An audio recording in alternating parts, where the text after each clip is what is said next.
ये कहानी है दैत्य दंभिकासुर और महान राजा विक्रमादित्य की। दंभिकासुर एक ऐसा दैत्य था जो जवान और सुंदर औरतों को अपनी गुफा में उठा ले जाता, उनके साथ खेलता। जब उसका उनसे मन भर जाता तो वो उनकी जीवन लीला समाप्त कर देता। वो जिस भी राज्य में जाता त्राही त्राही मचा देता। कोई भी राजा या अन्य शूरवीर योद्धा उसका कुछ नहीं बिगाड़ पाते, क्योंकि दैत्य दंभिकासुर को देवताओं से वरदान प्राप्त था कि उसे बल से नहीं बल्कि बुद्धि से मारा जा सकता है। जो कोई भी उसे बल से मारने का प्रयास करेगा वो पत्थर का हो जाएगा। दंभिकासुर की मौत का रहस्य छुपा था उसकी 7 गुत्थियों में, यानी उसके 7 सवालों में। पर उसके साथ युद्ध करने वाले किसी भी राजा या शूरवीर को ये रहस्य मालूम नहीं था। इसलिए जब भी कोई उसके पाप कृत्य से दुखी हो उसके पास जाकर उस पर हमला करता तो देवताओं के वरदान स्वरूप वो पत्थर का हो जाता। हर तरफ दंभिकासुर का कहर मचा हुआ था। पत्थर का हो जाने के भय से कोई भी उसे रोकने का प्रयास नहीं करता। पर कहते हैं ना, जब पाप का घड़ा भर जाता है तो उसके भी फूटने का समय आ ही जाता है। हर जगह अपनी मनमानी कर एक दिन दैत्य दंभिकासुर ने उज्जैन नगरी की तरफ रुख किया। उज्जैन नगरी के ऊपर उस समय महान राजा विक्रमादित्य का शासन था। महाराज विक्रमादित्य न केवल बलशाली थे बल्कि वे बहुत बुद्धिमान भी थे। उन्हें हर प्रकार के कौशल में महारत हासिल थी। उन्हीं दिनों में विक्रमादित्य की नगरी उज्जैन में एक धनी साहूकार रहता था। साहूकार के 2 लड़के थे। बड़े का नाम महेंद्र था और छोटे का लखन। बड़े लड़के का विवाह तो साहूकार ने कर दिया था, पर छोटे बेटे का विवाह करने से पहले ही वो ईश्वर को प्यारे हो गए। पिता के गुजर जाने के बाद कामकाज और व्यापार संभालने की सारी जिम्मेवारी दोनों भाइयों पर आ गई। दोनों भाई दिल लगाकर कारोबार संभालने में लग गए। दोनों भाई जब काम कर शाम को घर आते तो दरवाजे पर खड़ी महेंद्र की पत्नी अपने पति को दाएं हाथ से लोटा भरकर पानी देती और बाएं हाथ से अपने देवर लखन को। एक दिन लखन ने सोचा, भाभी हर रोज मुझे बाएं हाथ से पानी पीने को देती है, आज मैं उनके दाएं हाथ से पानी पीऊंगा। शाम को जब दोनों भाई काम से लौटे तो लखन अपनी भाभी के बाएं हाथ से पानी पीने के लिए अपने खड़े होने के स्थान को बदलकर अपने बड़े भाई महेंद्र की जगह पर खड़ा हो गया और बड़ा भाई महेंद्र उसकी जगह पर खड़ा हो गया। लखन की भाभी जब उनको पानी देने के लिए आई तो उसने एक हाथ को दूसरे हाथ के ऊपर से करते हुए दाएं हाथ का लोटा अपने पति को दे दिया और बाएं हाथ में पकड़ा हुआ लोटा लखन को दे दिया। ये देख, लखन बोला, भाभी आज मैंने भैया के स्थान पर खड़ा होकर सीधे हाथ से दिया हुआ पानी पीना चाहा, परंतु आपने अपने हाथों को बदलते हुए मुझे बाएं हाथ से ही पानी दिया। आप मुझे बताएं, आपने ऐसा क्यों किया? लखन की बात सुनकर उसकी भाभी ने उत्तर दिया, अगर तुम्हें सीधे हाथ का दिया हुआ पानी ही पीना है तो तुम भी अपने लिए सीधे हाथ से पानी पिलाने वाली ले आओ। भाभी की कही हुई बात लखन को चुभ गई। वह बिना पानी पिए ही भाभी से कहने लगा, ये लो तुम अपना पानी का लोटा और मैं यहाँ से जा रहा हूँ और अब मैं तभी वापस आऊंगा जब मुझे सीधे हाथ से पानी देने वाली मिल जाएगी, वरना अपनी शक्ल नहीं दिखाऊंगा। इतना कहकर वो तुरंत मुड़ा और चल पड़ा। ये देख उसके बड़े भाई महेंद्र ने उसे रोकने की बहुत कोशिश की, पर वो नहीं माना और बोला, नहीं भैया, अब तो तभी वापस आऊंगा जब मुझे मेरे योग्य पत्नी मिल जाएगी। इतना कहकर वो घर छोड़कर चल दिया। चलते चलते वह अपने नगर से दूर कांचीपुरम शहर में पहुंच गया। कांचीपुरम का राजा चंद्रसेन एक धार्मिक विचारों वाला व्यक्ति था। उसके राज्य में चारों ओर अमन शांति का माहौल था, परंतु फिर भी राजा चंद्रसेन हमेशा दुखी रहता था। राजा के दुख का कारण था उसकी जवान बेटी चंद्रकला का स्वास्थ्य। चंद्रकला दिखने में तो अत्यंत खूबसूरत थी, पर उसे एक असाध्य रोग ने घेर रखा था, जिस कारण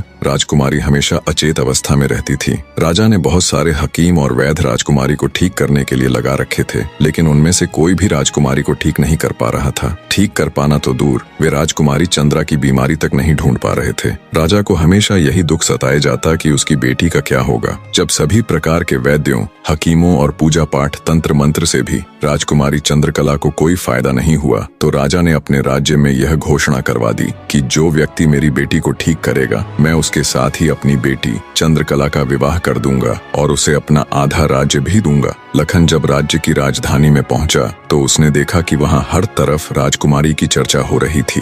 राज्य का हर कोई व्यक्ति राजा की घोषणा और राजकुमारी की बीमारी की बात कर रहा था। जब लखन ने एक व्यक्ति से इस बारे में पूछा तो व्यक्ति ने राजकुमारी की बीमारी से लेकर राजा की घोषणा तक का सारा किस्सा लखन को बताया। सारी बातें सुन लखन कुछ देर वहां खड़ा विचार करता रहा, फिर कुछ सोचकर वो राजमहल की तरफ चल पड़ा। एक जिंदा सांप राजा की लड़की के पेट में रहता था। सांप ने राजा की लड़की को अपने वश में किया हुआ था। जब रात होती तो वो कुछ देर के लिए राजकुमारी के मुख से बाहर निकलकर जंगल की तरफ चला जाता और सुबह होने से पहले ही वो फिर से उसके अंदर चला जाता। राजकुमारी इस बात से बिल्कुल अनजान थी कि उसके अंदर एक सांप ने डेरा डाला हुआ है। अनजाने में वो पूरी तरह से उस नाग के वश में थी। राजमहल में किसी को भी इस बात की भनक तक नहीं थी कि राजकुमारी के अंदर एक 7 फुट का सांप रहता है। सभी यही समझते कि पता नहीं राजकुमारी को क्या बीमारी लग गई जिसके कारण वो हमेशा अचेत रहती है। बड़े से बड़े वैद्य और हकीम भी इस बात का पता नहीं लगा पाए। लखन जब राजमहल के अंदर गया तो उसने देखा कि वहाँ पर बहुत सारे वैद्य और हकीम राजकुमारी को ठीक करने के लिए लगे हुए हैं। एक कोने में खड़े होकर चुपचाप लखन ये सारा माजरा देखने लगा। जब शाम का समय हुआ तो सभी हकीम और वैद्य धीरे धीरे करके वहाँ से चले गए।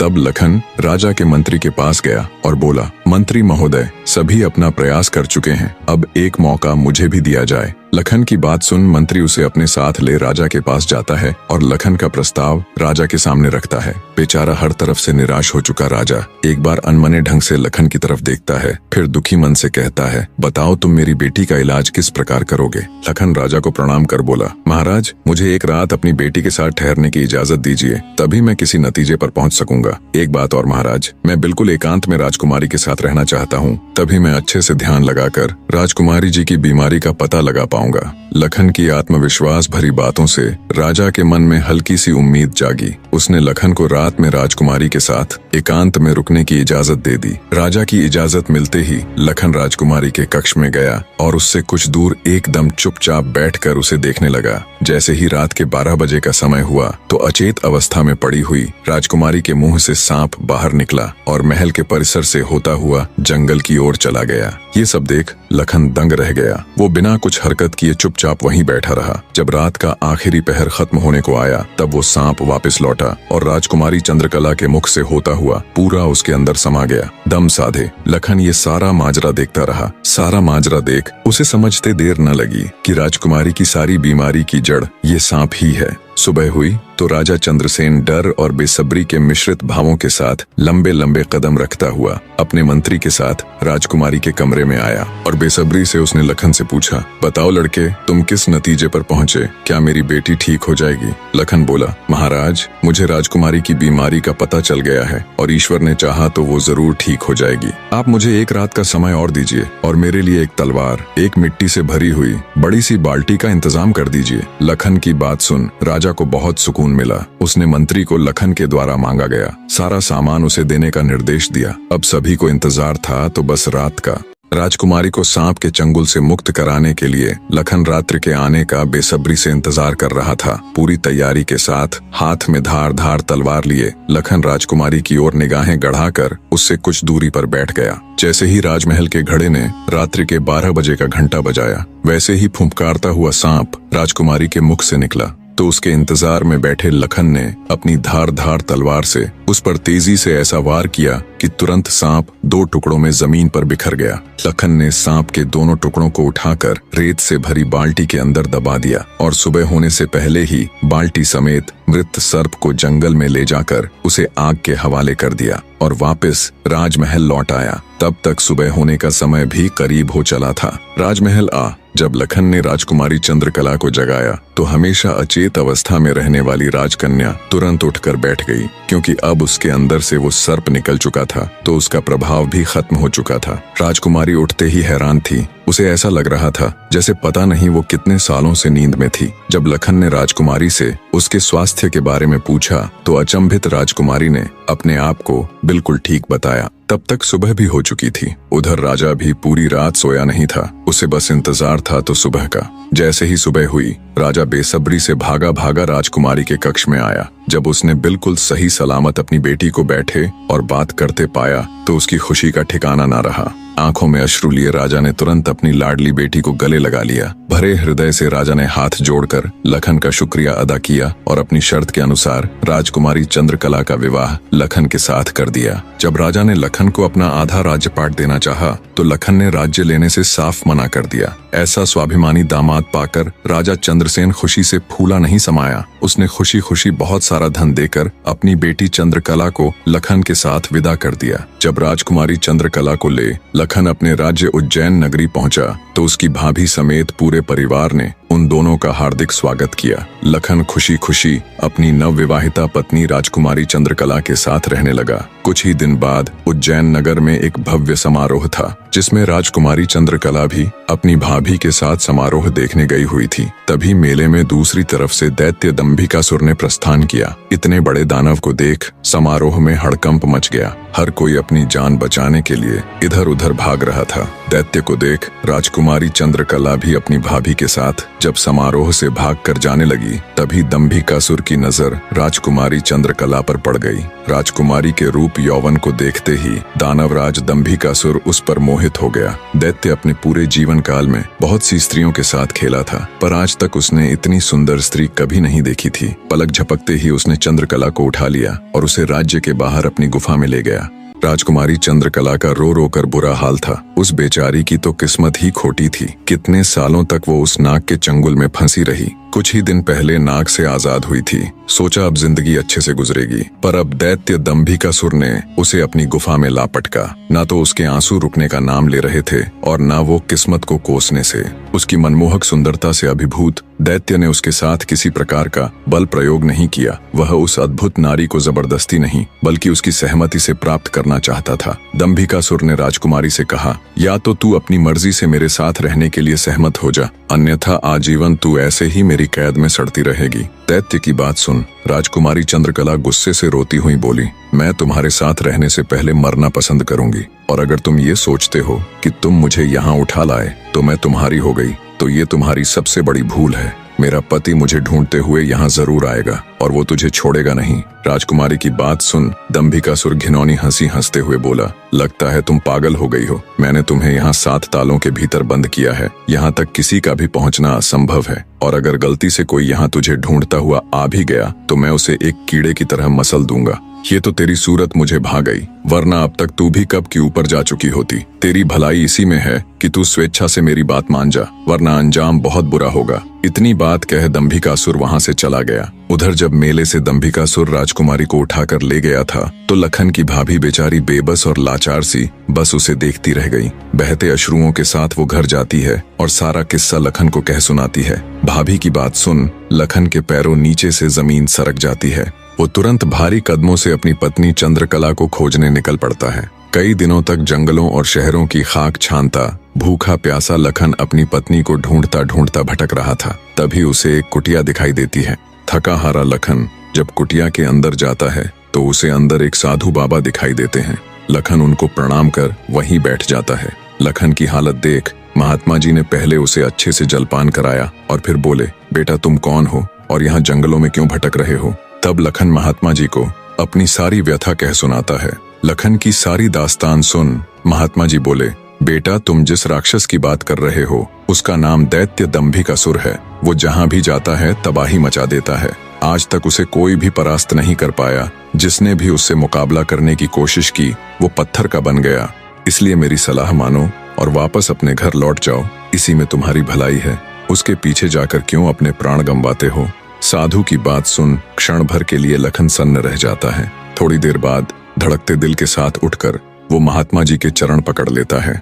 उसकी आंखों में डर और साहस के मिश्रित भाव थे। अपनी पत्नी को याद कर लखन ने आंखों में आंसू भरकर कहा, नहीं महाराज, मैं ऐसा कदापि नहीं कर सकता। मेरी पत्नी उस दैत्य के चंगुल में है और उसे छुड़ाने के लिए मैं कुछ भी कर सकता हूँ। हे साधु बाबा, अब आप ही मेरी आखिरी उम्मीद हैं। घर तो मैं नहीं जाऊंगा, चाहे मेरे प्राण ही क्यों न चले जाएं। लखन की बात सुन साधु महाराज ने गहरी सांस ली और कुछ पल सोचने के बाद कहा, देख लो बेटा, मैं एक बार फिर कह रहा हूँ, उस दैत्य के सामने तुम्हारे बचने की संभावना बहुत कम है। लखन बोला, महाराज मुझे मेरे प्राणों की जरा सी भी फिक्र नहीं है। आप तो बस मुझे उस तक पहुँचने का मार्ग बताए कृपया। लखन के दृढ़ निश्चय को देख महात्मा जी ने फैसला किया कि वे उसकी मदद करेंगे। गहरी सांस लेते हुए वे बोले, तो सुनो बेटा, दैत्य दंभिकासुर कोई साधारण राक्षस नहीं है। उसने सालों तपस्या करके देवताओं को प्रसन्न कर उनसे वरदान वरदान प्राप्त किया है कि जो कोई भी प्राणी उस पर हमला करेगा तो वह तुरंत पत्थर का बन जाएगा। उसे पराजित करने का सिर्फ एक ही उपाय है, वो है उसकी 7 गुत्थियों को हल करना, यानी उसके 7 प्रश्नों के सही जवाब देना। अगर तुम्हारे एक भी जवाब से वो संतुष्ट नहीं हुआ, अर्थात तुमने गलत जवाब दिया, तो भी तुम तुरंत पत्थर के बन जाओगे। उसके हर एक सवाल के हर सही जवाब के साथ उसकी शक्ति कम होती चली जाएगी और उसके सभी 7 प्रश्नों का ठीक ठीक जवाब देने पर अंततः वो शक्तिहीन हो जाएगा। फिर तुम उसके ऊपर आक्रमण कर उसे पराजित कर सकते हो। पर बेटा, वो बिना शक्तियों के भी बहुत बलशाली है, तुम फिर भी उसका मुकाबला नहीं कर पाओगे। महात्मा जी की बात सुन और दैत्य दंभिकासुर को पराजित करने का पूरा उपाय जान। डर की लहर के साथ लखन का पूरा शरीर झनझना जाता है, पर फिर वो अपनी पत्नी को याद कर दैत्य दंभिकासुर के पास जाने का निर्णय लेता है। लखन ने महात्मा जी के चरण छूकर कहा, महाराज, मैं तैयार हूँ, कृपया मुझे उस दैत्य के पास जाने का मार्ग बताएं। महात्मा जी ने लखन को आशीर्वाद देते हुए दैत्य दंभिकासुर की गुफा का रास्ता बता दिया। दृढ़ निश्चय कर एक अदम्य जोश के साथ लखन दंभिकासुर की गुफा की ओर चल पड़ता है। कुछ देर तक कठिन यात्रा करने के बाद लखन उस भयानक गुफा के द्वार पर पहुंच जाता है। वह अपनी तलवार निकालकर गर्जना करता है, दंभिकासुर बाहर आ और मेरा सामना कर। लखन की ललकार सुनकर दंभिकासुर गुफा से बाहर आता है और क्रोध में दहाड़ता है, कौन मूर्ख है जो मेरी शांति को भंग कर रहा है। भारी भरकम विशालकाय दानव को देख लखन के पूरे शरीर में सिरहन दौड़ गई। हिम्मत जुटाते हुए लखन बोला, हे दुष्ट राक्षस, मैं उस स्त्री का पति हूँ जिसे तू बलपूर्वक उठाकर लाया है। पूछ तेरे वो 7 सवाल, मैं जवाब देने के लिए तैयार हूँ। सवालों की बात सुन दंभिकासुर चौंक गया, फिर कुछ सोचकर बोला, ओ तो तू उस धूर्त साधु से मिलकर आया है, उसी ने तुझे मेरे रहस्य का पता बताया है। पर अब क्या फायदा, मैं तेरी फूल सी पत्नी को तो कच्चा ही निगल गया हूँ। क्या स्वादिष्ट मांस था उसका। दैत्य दंभिकासुर का इतना कहना था कि लखन अपना आपा खो बैठा और आगे बढ़कर पूरी ताकत के साथ तलवार से दैत्य पर वार किया। लेकिन जैसे ही उसकी तलवार दैत्य को छूती है, देवताओं के वरदान के कारण वो भी तुरंत पत्थर का बन जाता है। दैत्य दंभिकासुर छल कपट से झूठ बोलकर पत्थर का बना देता है। लखन के पत्थर का बनते ही दैत्य दंभिकासुर जोर जोर से शैतानी हंसी हंसता है। बड़ा आया था मेरी 7 गुत्थियों को सुलझाने वाला। उसकी शैतानी हंसी से सारी वादियां दहल उठती हैं। घिनौनी हंसी हंसता हुआ दंभिकासुर अपनी गुफा में जाता है और राजकुमारी चंद्रकला से कहता है, एक कीड़ा आया था बाहर, कह रहा था तुम्हारा पति है। तुम तो बड़े बड़े दावे कर रही थी कि मेरे पति को जब मालूम चलेगा तो वो मुझे छोड़ेगा नहीं। अरे उसे मसलने के लिए तो मुझे अपने हाथों की भी जरूरत नहीं पड़ी, एक छोटे से झूठ से ही विचलित हो मिट्टी में मिल गया। इतना कह दानव जोर जोर से हंसता है। दंभिकासुर की बात सुन राजकुमारी चंद्रकला एकदम सन्न रह जाती है, मानो उसके शरीर में प्राण ही न हो। कुछ देर बाद जब थोड़ा होश संभाला तो रोती गिड़गिड़ाती हुई राजकुमारी बोली, दुष्ट दानव, क्या किया तूने मेरे पति के साथ। ऐसा नहीं हो सकता, मेरा पति नहीं मर सकता, कह दे कि तूने मुझसे झूठ कहा है।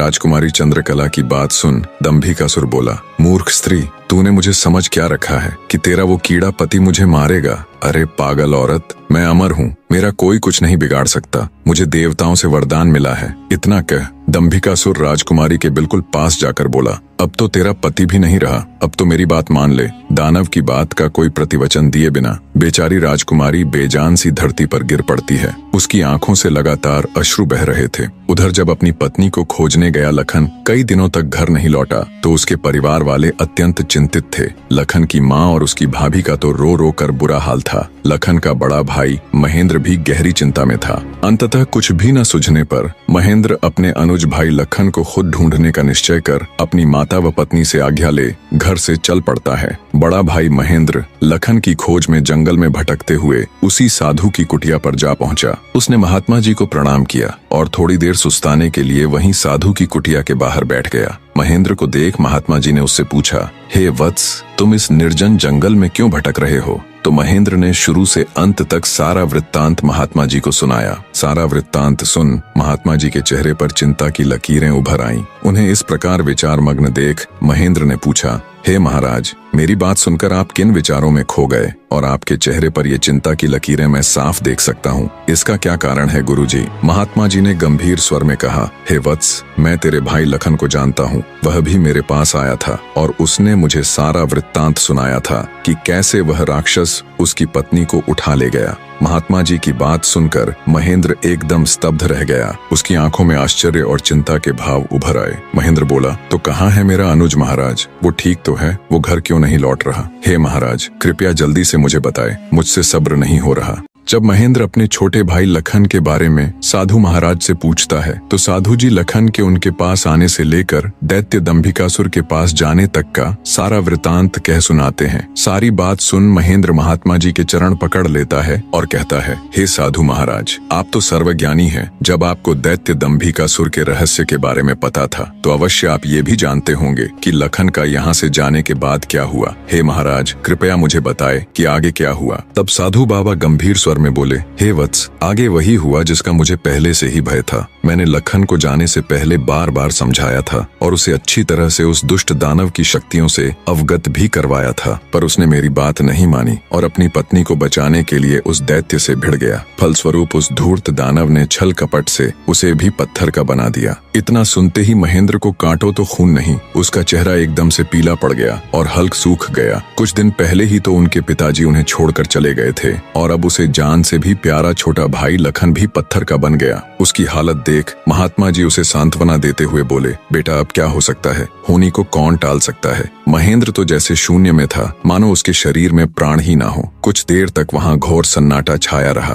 कुछ होश ठिकाने आने पर आंखों में अश्रु लिए महेंद्र बोला, हे महाराज, अब आप ही मेरी मदद कीजिए और मुझे रास्ता दिखाए जिससे मेरा अनुज फिर से अपने मानव रूप में लौट आए। महेंद्र की बात सुन महात्मा जी बोले, बेटा ऐसा तो कोई रास्ता नहीं है। जैसा कि मैंने बताया, उस दुष्ट दानव की 7 गुत्थियों का जवाब देना ही इस समस्या का एकमात्र हल है। कोई व्यक्ति जब उसके सभी सवालों के जवाब देकर उसे पराजित कर मौत के घाट उतार देगा, तब तुम्हारा भाई लखन ही नहीं बल्कि उस मक्कारी दैत्य द्वारा श्रापित किए गए सभी जीव अपने वास्तविक रूप में लौट आएंगे। महेंद्र बोला, महाराज आप तो सर्वशक्तिमान हैं, फिर आप ऐसा क्यों नहीं करते? महेंद्र की बात सुन महात्मा जी बोले, बेटा बेशक मैं उस पापी दानव के सभी सवालों का जवाब दे सकता हूँ, पर मेरी भी कुछ सीमाएं हैं जिन्हें मैं चाह कर भी नहीं लांघ सकता। इतना कह साधु महाराज चुप हो जाते हैं। तब महेंद्र बोला, ठीक है महाराज, तो फिर मैं खुद जाऊंगा अपने अनुज को बचाने और उस दुष्ट दैत्य के सवालों का जवाब देने। महेंद्र की बात सुन महात्मा बोले, बेटा तुम भी उसका कुछ नहीं कर पाओगे।